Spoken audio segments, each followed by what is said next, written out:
देखिए, कहानी की शुरुआत होती है एक महिला और एक संपत्ति विवाद से, लेकिन बहुत जल्द ये कहानी एक बेहद चौंकाने वाला और गंभीर मोड़ ले लेती है।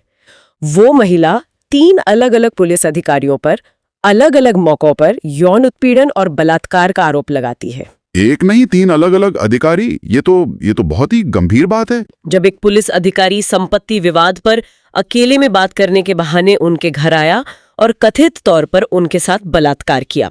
इसके कुछ ही दिनों बाद जब महिला ने इसकी शिकायत एक वरिष्ठ अधिकारी से की, तो उस दूसरे अधिकारी ने भी मदद का आश्वासन देते हुए उनके घर पर ही उनके साथ अनुचित व्यवहार किया। और तीसरा आरोप वो भी था? हाँ, तीसरी घटना है अगस्त 2022 की। महिला का आरोप है कि जब उसने इन दोनों घटनाओं की शिकायत एक और वरिष्ठ अधिकारी से की, तो उस अधिकारी ने मदद का झांसा देकर उसे एक सुनसान जगह पर बुलाया और वहां उसके साथ बलात्कार किया। ये सुनना ही बहुत परेशान करने वाला है। 3 अलग-अलग अधिकारी, ये तो व्यवस्था पर भरोसे को पूरी तरह से हिला देता है। तो इन आरोपों के बाद कानूनी प्रक्रिया कैसे आगे बढ़ी? यहीं पर मामला और उलझता है। अपनी शुरुआती शिकायतों पर जब कोई नतीजा नहीं निकला, तो लगभग 2 साल बाद सितंबर 2024 में महिला नए कानून BNSS के तहत न्यायिक मजिस्ट्रेट फर्स्ट क्लास यानी JMFC के पास पहुंचती है और वो सीधे अदालत से FIR दर्ज करने का निर्देश देने की मांग करती है। 2 साल? ये तो अपने आप में न्याय के लिए बहुत लंबी और मुश्किल लड़ाई है। और यहीं पर नया कानून BNSS पहली बार इस कहानी में एक बड़ी भूमिका निभाता है। बिल्कुल। अब मजिस्ट्रेट के सामने एक नई स्थिति थी। पुराने कानून के तहत शायद वो सीधे FIR का आदेश दे सकते थे, लेकिन उन्होंने नए कानून BNSS की धारा 175 के एक खास हिस्से उपधारा 4 का इस्तेमाल किया और यहीं से आप कह सकते हैं पूरी कानूनी बहस शुरू हुई। ये धारा 175(4) आखिर है क्या और ये पुराने कानून से अलग कैसे है? ये एक बहुत बड़ा बदलाव है। ये धारा कहती है कि अगर किसी सरकारी कर्मचारी के खिलाफ उसकी आधिकारिक ड्यूटी के दौरान किए गए किसी काम को लेकर शिकायत मिलती है, तो मजिस्ट्रेट सीधे जांच का आदेश देने से पहले उस कर्मचारी के वरिष्ठ अधिकारी से एक रिपोर्ट मांग सकता है, ताकि ये पता चल सके कि शिकायत में कितना दम है। मजिस्ट्रेट ने इसी शक्ति का इस्तेमाल करते हुए आरोपी पुलिस अधिकारियों के एक वरिष्ठ अधिकारी से रिपोर्ट मांग ली। जाहिर है महिला को मजिस्ट्रेट का ये फैसला मंजूर नहीं था, वो तो तत्काल FIR चाहती थी। सही समझे। वो इस फैसले के खिलाफ सीधे हाई कोर्ट चली गईं। हाई कोर्ट में उनका मुख्य तर्क क्या था? मुझे लगता है कि ये काफी सीधा साधा होना चाहिए। उनका तर्क बहुत मजबूत और आप कह सकते हैं कि भावनात्मक रूप से शक्तिशाली था। उन्होंने कहा कि धारा 175(4) की सुरक्षा उन कामों के लिए है जो एक सरकारी कर्मचारी अपनी ड्यूटी के हिस्से के तौर पर करता है। उनकी दलील थी कि बलात्कार या यौन उत्पीड़न किसी भी परिभाषा से किसी पुलिस अधिकारी का आधिकारिक कर्तव्य नहीं हो सकता। ये कोई ऐसी चीज नहीं है जो कोई अपनी ड्यूटी निभाते हुए कर सकता है। 1 मिनट, ये तर्क तो बहुत सीधा और मजबूत लगता है। बलात्कार किसी की आधिकारिक ड्यूटी कैसे हो सकती है? तो फिर इसमें कोई कानूनी पेच था ही क्यों?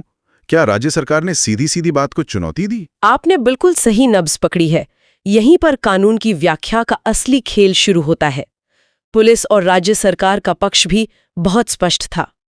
उन्होंने माना कि बलात्कार आधिकारिक कर्तव्य नहीं है, लेकिन उन्होंने तर्क दिया कि संसद ने ये नया प्रावधान 175(4) एक खास मकसद से बनाया है, और वो मकसद है सरकारी कर्मचारियों को झूठे और दुर्भावनापूर्ण मुकदमों से बचाना। अच्छा, तो उन्होंने शिकायत की मंशा पर ही सवाल उठा दिया। हाँ, उन्होंने दावा किया कि ये शिकायत व्यक्तिगत दुश्मनी का नतीजा है और एक बड़ी साजिश का हिस्सा है, जिसमें कुछ दूसरे निलंबित पुलिस अधिकारी और एक न्यूज़ चैनल भी शामिल हैं। कानूनी तौर पर उनका तर्क ये था कि क्योंकि ये सारी कथित घटनाएं उस संपत्ति विवाद की जांच के दौरान ही हुई, इसलिए ये घटनाएं उनके आधिकारिक कर्तव्यों के निर्वहन से जुड़ी हुई थी। इसलिए मजिस्ट्रेट का धारा 175(4) के तहत रिपोर्ट मांगना कानूनी रूप से बिल्कुल सही था। प्रावधान 175(4) पुराने कानून यानी CRPC से कितना अलग है?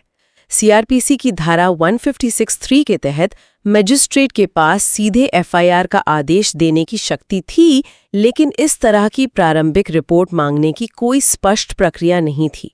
BNSS में ये नया कदम इसीलिए जोड़ा गया ताकि अधिकारियों के खिलाफ सीधे FIR दर्ज होने से पहले एक शुरुआती जांच पड़ताल हो सके। तो एक तरफ ललिता कुमारी मामले का सिद्धांत है जो कहता है कि गंभीर आरोप पर तुरंत एक्शन लो, दूसरी तरफ ये नया कानून है जो कहता है रुको, अगर आरोपी एक सरकारी कर्मचारी है तो पहले थोड़ी जांच पड़ताल करो। ठीक है, तो एक तरफ तुरंत एफआईआर की मांग और दूसरी तरफ अधिकारियों को बचाने वाला नया कानून। सुप्रीम कोर्ट के सामने जब ये पहेली पहुंची तो उन्होंने इसे कैसे सुलझाया? अदालत के सामने मुख्य कानूनी सवाल क्या थे? अदालत के सामने दो बड़े तकनीकी लेकिन बहुत महत्वपूर्ण सवाल थे। पहला, क्या ये नई धारा 175(4) एक बिल्कुल अलग स्वतंत्र नियम है? और दूसरा, या ये उसी धारा के सामान्य नियम यानी 175(3) का ही एक हिस्सा या विस्तार है? ये इतना अहम क्यों है कि वो अलग है या एक ही हिस्से में है? मतलब एक आम इंसान के लिए इसका क्या मतलब है? ये बहुत मायने रखता है। अगर 175(4) एक पूरी तरह से अलग और स्वतंत्र प्रावधान होता तो हो सकता है कि उस पर 175(3) की कुछ शर्तें लागू न हो, लेकिन अगर वो उसी का हिस्सा है तो 175(3) के सारे नियम और शर्तें उस पर भी लागू होंगी। आप इसे ऐसे समझिए जैसे किसी इमारत में एक नया कमरा बनाया गया हो। सवाल ये है कि क्या उस नए कमरे का दरवाजा बाहर सीधे सड़क पर खुलता है या फिर आपको मुख्य हॉल से होकर ही उस कमरे में जाना होगा? बहुत अच्छी मिसाल है। तो सुप्रीम कोर्ट ने क्या फैसला सुनाया? दरवाजा बाहर खुलता है या हॉल के अंदर? अदालत ने कहा कि दरवाजा हॉल के अंदर ही खुलता है। उन्होंने फैसला दिया कि इन दोनों प्रावधानों को अलग अलग नहीं बल्कि एक साथ एक सामंजस्यपूर्ण तरीके से पढ़ा जाना चाहिए। 175(4) कोई अलग स्वतंत्र नियम नहीं है, बल्कि 175(3) का ही एक विस्तार है, एक विशेष परिस्थिति।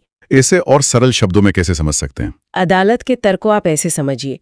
धारा 175(3) जांच का आदेश देने के लिए मुख्य राजमार्ग है, मेन हाईवे, और 175(4) उस राजमार्ग पर एक विशेष सुरक्षा परत है, एक एडिशनल चेक पॉइंट, जो तब सामने आता है जब गाड़ी चलाने वाला एक सरकारी कर्मचारी हो और मामला उसकी ड्यूटी से जुड़ा हो।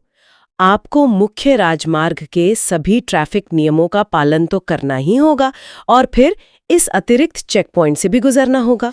तो इसका मतलब जो शपथ पत्र यानी एफिडेविट वाली शर्त है वो भी लागू होगी, क्योंकि धारा 175(3) में ये जरूरी है कि मजिस्ट्रेट के पास जाने वाली अर्जी एक शपथ पत्र के साथ हो। बिल्कुल सही। अदालत ने यही बात साफ की, चूंकि 175(4) मुख्य राजमार्ग का ही एक हिस्सा है, तो राजमार्ग के सभी नियम जैसे कि शपथ पत्र की अनिवार्यता उस पर भी पूरी तरह से लागू होंगे। अदालत का तर्क बहुत सीधा था। उन्होंने कहा कि ये सोचना भी बेतुका होगा कि एक आम नागरिक के खिलाफ शिकायत के लिए तो शपथ पत्र जरूरी हो, लेकिन एक सरकारी कर्मचारी के खिलाफ शिकायत जो ज्यादा संवेदनशील हो सकती है उसके लिए ये जरूरत न हो। ये झूठी और तुच्छ शिकायतों को रोकने के लिए एक बहुत जरूरी फिल्टर है। ठीक है, तो अदालत ने यह तय कर दिया कि 175(4) कोई अलग कानून नहीं है, लेकिन एक आम नागरिक के लिए या एक मैजिस्ट्रेट के लिए इसका जमीन पर क्या मतलब हुआ? क्या प्रक्रिया बदल रही है? हाँ, और इसी को स्पष्ट करने के लिए सुप्रीम कोर्ट ने भविष्य के लिए सभी मजिस्ट्रेटों के लिए एक तरह की गाइड या आप कह सकते हैं कि एक स्टैंडर्ड ऑपरेटिंग प्रोसीजर बना दिया है। इसमें 3 मुख्य बिंदु हैं। क्या है वो 3 बिंदु? पहला, स्पष्ट मामला। अगर शिकायत को पहली नज़र में पढ़ने पर यह साफ लगता है कि कथित अपराध आधिकारिक कर्तव्य के दौरान किया गया था, जैसे पुलिस पर हिरासत में मारपीट का आरोप, तो मजिस्ट्रेट को धारा 175(4) की विशेष प्रक्रिया का पालन करना ही होगा। यानी उसे पहले वरिष्ठ अधिकारी से रिपोर्ट मांगनी होगी और आरोपी अधिकारी को सुनना होगा। और अगर मामला बिल्कुल उल्टा हो, यानी साफ हो कि इसका ड्यूटी से कोई लेना देना नहीं है? ये दूसरा बिंदु है, असंबंधित मामला। अगर ये बिल्कुल साफ है कि कथित अपराध का आधिकारिक कर्तव्य से कोई लेना देना नहीं है, मान लीजिए कोई अधिकारी छुट्टी पर है और अपने पड़ोसी से निजी झगड़ा कर लेता है, तो मजिस्ट्रेट 175(3) की सामान्य प्रक्रिया के तहत सीधे जांच एफआईआर का आदेश दे सकता है। उस 175(4) वाले चेक पॉइंट पर रुकने की जरूरत नहीं है। और सबसे मुश्किल स्थिति जब मामला बीच का हो, धुंधला हो? ये तीसरा और सबसे महत्वपूर्ण बिंदु है, संदेह की स्थिति। अगर मैजिस्ट्रेट को संदेह है, अगर वो पहली नज़र में ये तय नहीं कर पा रहा कि अपराध आधिकारिक कर्तव्य से जुड़ा है या नहीं, तो अदालत ने कहा है कि उसे सावधानी बरतनी चाहिए और सरकारी कर्मचारी के पक्ष में संदेह का लाभ देना चाहिए। यानी उसे सुरक्षित रास्ता अपनाते हुए 175(4) की विशेष प्रक्रिया का ही पालन करना चाहिए। तो इस सब कानूनी विश्लेषण के बाद उस महिला की अपील का आखिर हुआ क्या? सुप्रीम कोर्ट ने उनकी अपील खारिज कर दी। अदालत ने हाई कोर्ट की डिवीजन बेंच के उस फैसले पर ही मोहर लगा दी जिसने सिंगल जज के आदेश को रद्द किया था। ये इस केस का सबसे दिलचस्प पहलू है। अपील खारिज होने का कारण आरोपों की सच्चाई या झूठ पर आधारित नहीं था, बल्कि पूरी तरह से कानूनी प्रक्रिया पर आधारित था। जी। सुप्रीम कोर्ट ने कहा कि जब मामला पहले से ही मजिस्ट्रेट के सामने सही तरीके से चल रहा था, मजिस्ट्रेट ने कानून के अनुसार ही 175(4) के तहत रिपोर्ट मांगी थी, तो उस स्तर पर हाईकोर्ट के सिंगल जज को हस्तक्षेप नहीं करना चाहिए था। अच्छा, तो ये क्या हुआ से ज्यादा कैसे हुआ का मामला था। अदालत कह रही थी कि प्रक्रिया का पालन करना जरूरी है, आप शॉर्टकट नहीं ले सकते। बिल्कुल। अदालत ने कहा कि अपीलकर्ता ने एक समानांतर उपाय, एक पैरेलल रेमेडी का सहारा लिया था। जब मजिस्ट्रेट की अदालत में कार्रवाई चली रही थी, वो रिट याचिका लेकर हाईकोर्ट चली गई और हाईकोर्ट से वो काम करने को कहा जो असल में मजिस्ट्रेट को करना था। सुप्रीम कोर्ट ने इसे प्रक्रिया का दुरुपयोग माना।